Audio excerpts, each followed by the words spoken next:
Due process, including notice, neutral fact finders, cross-examination, and presentation of evidence and witnesses, is supposed to minimize mistake in judicial proceedings that might result in the deprivation of life, liberty, or property. Let's take a look at ethical issues for defense attorneys. The defense attorney is there during important steps of the process to ensure that those rights are protected. Many defense attorneys in private practice started out as prosecutors. This sometimes causes problems when they have trouble making the transition from the good guy battling evil to the subtler role of defender of due process.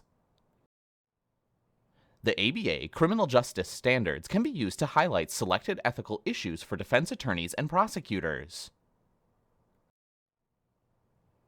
The lawyer is supposed to provide legal assistance to clients without regard for personal preference or interest. Once he or she takes a case, the lawyer is not allowed to withdraw except for in the following: if legal action is for harassment or malicious purposes, if continued employment will result in a violation of a disciplinary rule, if discharged by the client, or if a material or physical condition renders effective counsel impossible. Attorneys are supposed to avoid any conflicts of interest when defending clients. The attorney must not represent two clients who are of opposing interests, for instance, co-defendants in a criminal case. Few would challenge the idea that all people deserve to have their due process rights protected. However, what many people find unsettling is the zeal in which some defense attorneys approach the courtroom contest. Ethical standards and rules forbid some actions. The lawyer may not engage in motions or actions to intentionally or maliciously harm others, knowingly advance unwarranted claims or defenses, conceal or fail to disclose that which he or she is required to reveal by law, knowingly use a perjured testimony, knowingly make a false statement, and participate in the creation of evidence. The attorney is also expected to maintain a professional and courteous relationship with the opposing attorneys, litigants, and witnesses, and refrain from disparaging statements or badgering conduct. Most ethical standards arise over subtle questions of how far one should go to provide a zealous defense. Attorneys often contend that a trial has already been won or lost once they've selected the jury.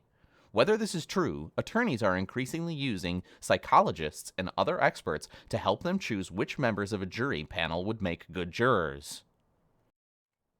Another method uses a shadow jury, a panel of people selected by the defense attorney to represent the actual jury. Juror consultants also provide services such as preparing witnesses, assisting with mock trials, and developing desirable juror profiles. Further, they conduct phone surveys about public attitudes, analyze shadow juries, and give advice on effective posture. The attorney-client privilege refers to the inability of authorities to compel an attorney, through subpoena or threat of contempt, to disclose confidential information regarding his or her client.